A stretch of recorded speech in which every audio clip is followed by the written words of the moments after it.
বাংলাদেশে অরাজক পরিস্থিতি, আর বাংলাদেশের এই পরিস্থিতি অর্থাৎ গৃহযুদ্ধের মতন একটা অবস্থা তৈরি হয়েছে। কারণ যে বাংলাদেশের স্রষ্টা, তার বাড়ি ভাঙচুর থেকে শুরু করে বিভিন্ন মুক্তিযোদ্ধাদের বিভিন্ন জায়গায় আক্রমণ করা হচ্ছে। শুধু মুক্তিযোদ্ধা নয়, চাল ডাল আলু পটল পেঁয়াজ এমনকি নারকেল নিয়ে মারামারি শুরু হয়ে গিয়েছে। বাংলাদেশের এই যে অবস্থা, হয়তো গৃহযুদ্ধের দিকে ঠেলে দিচ্ছে বাংলাদেশকে। পক্ষান্তরে বলা যেতেই পারে যে হয়তো গৃহযুদ্ধের প্রথম স্টেজ শুরু হয়ে গিয়েছে বাংলাদেশে। তো এই অবস্থায় 5ই অগস্টের পর তো পালাবদল হলো, হাসিনা দেশ ছেড়ে চলে গেলেন, অন্তর্বর্তী সরকার গঠন হলো সেনার তত্ত্বাবধানে, বাংলাদেশের সেনার তত্ত্বাবধানে। তারপর কি হলো? এখন ক্ষমতা কার হাতে? কারা চালাচ্ছে সরকার? আদৌ কি সরকার আছে বাংলাদেশে? সরকারের কোনো অস্তিত্ব আছে? আইন শৃঙ্খলা তো নেই, যা চোখে পড়ছে। শিখে উঠেছে আইন শৃঙ্খলা, সংবিধানের কোনো শাসন নেই। তাহলে সরকার চালাচ্ছে কে? কার হাতে ক্ষমতা? এই নিয়ে কথা বলবো। আজ আমার সঙ্গে যুক্ত হয়েছেন বাংলাদেশের সাংবাদিক শরীফ শাহাবুদ্দিন। শরীফ বাবু, আজ তাক বাংলায় আপনাকে স্বাগত জানাই। আপনাকে ধন্যবাদ, আপনার দর্শক শ্রোতাদেরও। শরীফ বাবু, যে প্রশ্নটা বারবার উঠে আসছে, আমাদের সকলের মনে আসছে, বাংলাদেশে এখন হচ্ছেটা কি, আর বাংলাদেশে সরকার চালাচ্ছে কি? ক্ষমতা কার হাতে এখন? এই প্রশ্নটাই তো ঘুরে ফিরে সারা পৃথিবীতে এটা এই প্রশ্নটাই বারবার রোটেট করতেছে যে আসলে দেশটা কে চালাচ্ছে, কি হচ্ছে, কিভাবে চলছে। এরকম সকলের, আপনার দেশে বিদেশে সকলেরই একই প্রশ্ন, যেটা কি হচ্ছে। আপনার 5 তারিখে 5ই আগস্টের পর থেকে যে ভ্যান্ডালিজম শুরু হয়েছে, সেটা তো দিন দিন বেড়ে যাচ্ছে। মানুষের তো একেবারে মানে জীবনযাত্রা যে অবস্থা শুরু হয়েছে, এটা তো একেবারে একটা মানবেতর জীবন, একটা অনিশ্চিতকর, একটা ভয়াবহ একটা পরিস্থিতি, এবং ডে বাই ডে, এবং এটা সহিংস হচ্ছে, এভরি ডে সহিংস হচ্ছে। আমরা লেটেস্ট দেখলাম যে গত 5 তারিখে 6 মাস পরে, ওদের 6 মাস পূর্তিতে, যে যিনি বাংলাদেশের জাতির পিতা, তার বাসায়, যিনি সিম্বল অফ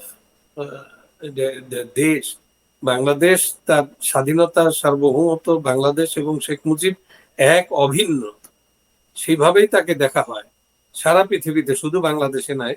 বাঙালিদেরকে যা সারা পৃথিবীতে যে পরিচয় আছে, এই পরিচয়ই তা।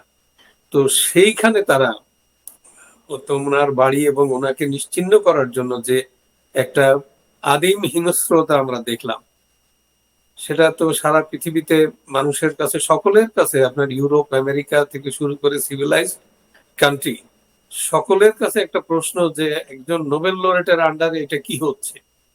তো অ্যাকচুয়ালি আমরা যা দেখতে পাচ্ছি, সেখানে নোবেল লরেট তো কয়েকদিন তাকে তো বোঝাই যাচ্ছে না, তার স্টেটমেন্ট কিছু পাওয়া যাচ্ছে না।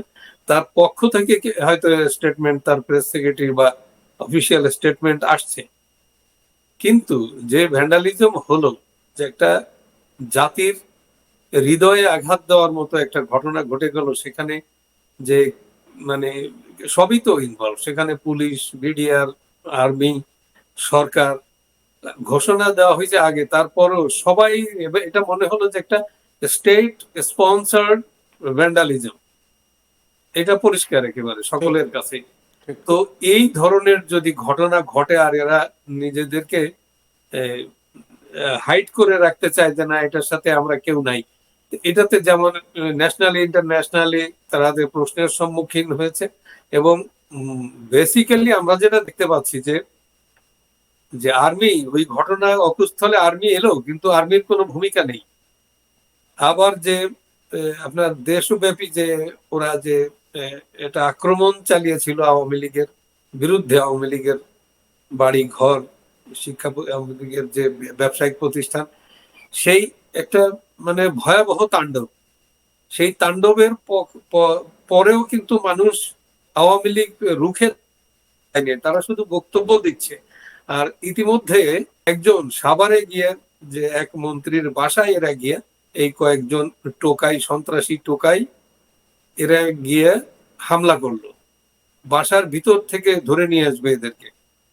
তো বাসায় ঢোকার পরে যা হওয়ার, তারা তাদের ডিফেন্স, মানুষের আত্মরক্ষার বিষয়টা তো আছেই। তো সেখানে ওরা একটা বড় ধরনের ধাক্কা খেলো, ওদের অনেক লোক হতাহত হলো, মারা, দু একজন মারা যেতে পারে এরকম জানা গেছে, যে কেউ বলে 5 জন মারা গেছে, কেউ বলে মারা যাবে, এরকম অনেক বড় ধরনের একটা ধাক্কা ওরা খেয়ে ওরা বুঝতে পারেনি এই বিষয়টা। তারপরে ওরা ওদের একজন আরেকজনের উপরে ছাত্র এই টোকাইরা অভিযোগ করতেছে স্বরাষ্ট্রমন্ত্রীর বিরুদ্ধে। স্বরাষ্ট্রমন্ত্রী বলছে যে আমার কিছু পুলিশের বিরুদ্ধে, পুলিশ বলতেছে যে আমাদের কোনো নির্দেশ নেই। এরকম এরকম একটা এই ঘটনা, মানে একেবারে একটা কারোর সাথে কারো নাই, যোগাযোগ নাই, এবং কেউ মানে এটার কোনো স্টেক নাই। মনে সমন্বয় হয় নয়, যে একটা it is a no সমন্বয় man's- নেই, একটা সমন্বয় নেই হ্যাঁ, ইট ইজ কোনো একটা কারোর নো মধ্যে। Man's country. এই কান্ট্রির কোনো মালিক নাই, কোনো আইন নাই, কোনো অ্যাডমিনিস্ট্রেশন নাই, কিচ্ছু নাই, এরকম এরা প্রমাণ করে দিয়েছে অলরেডি। তো সেই থেকে আর কি, আর আর্মির ভিতরে তো ঘটনা আছেই যে ওরা একটা অভিযান চালিয়েছে গভর্নমেন্টের থেকে, যারা ওরা বলছে যে আহ, যে এটা হচ্ছে যে যে কি যেন ওইটার প্রবলেম কি একটা করছে যে ওরা যে প্রথম যে সামরিক বাহিনী যে নামিয়ে দিয়েছে ওই ঘটনার পরে, হুম। এইটা হচ্ছে তাদের এখন দেখা যাচ্ছে যে আওয়ামী লীগের যারা মেজর যারা রোল প্লে করছে তারা তো চলেই গেছে, পালিয়ে গেছে, হাইড আউটে আছে, কিন্তু এখন আছে আওয়ামী লীগের রিয়েল সমর্থক এবং সাধারণ মানুষ, তাদের উপরে আক্রমণ হচ্ছে, যারা নিরীহ তৃণমূল মানুষের উপরে স্তরে আওয়ামী আক্রমণ লীগটা হচ্ছে। করে। হ্যাঁ, সেই সাধারণ আওয়ামী লীগের উপরে, তাদের উপরে আপনার নেশন ওয়াইড একটা অপারেশন চলছে। এটা এই আর্মির এই অপারেশনটা দেখে আপনার মনে হচ্ছে যে যে আর্মির ভিতরে কি টোটাল আর্মি এটার পক্ষে আছে, না আর্মির কোনো পার্ট আছে, কে আছে, এবং সেনা প্রধানের কোনো বক্তব্য এখানে পাওয়া যাচ্ছে না।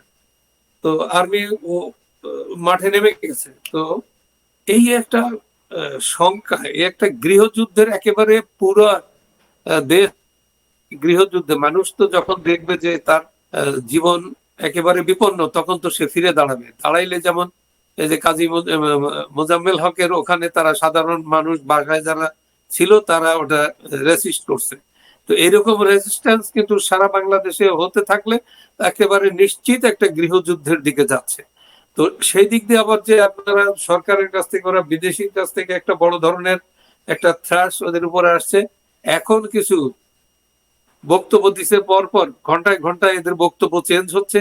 এটা কি ডক্টর মোহাম্মদ ইউনূসের বক্তব্য, না সরকারের বক্তব্য, না ইনফরমেশন মিনিস্ট্রির বক্তব্য, না ডিফেন্স মিনিস্ট্রির বক্তব্য, না স্বরাষ্ট্র মন্ত্রণালয়ের বক্তব্য, এটা বোঝা মুশকিল কে কখন কি বলছে। এরা চেষ্টা করছে যে দোষ এড়ানোর জন্য একটা ভয়াবহ অপরাধ করে বসছে, যার জন্য পৃথিবীর শান্তিকামী মানুষ, সিভিলাইজড ওয়ার্ল্ড কিন্তু এটার প্রতিবাদ করছে। তো এই একদিকে যেমন ওরা এই মানুষের কাছে, সারা পৃথিবীর কাছে ওরা একদম হেয় হয়ে গেছে,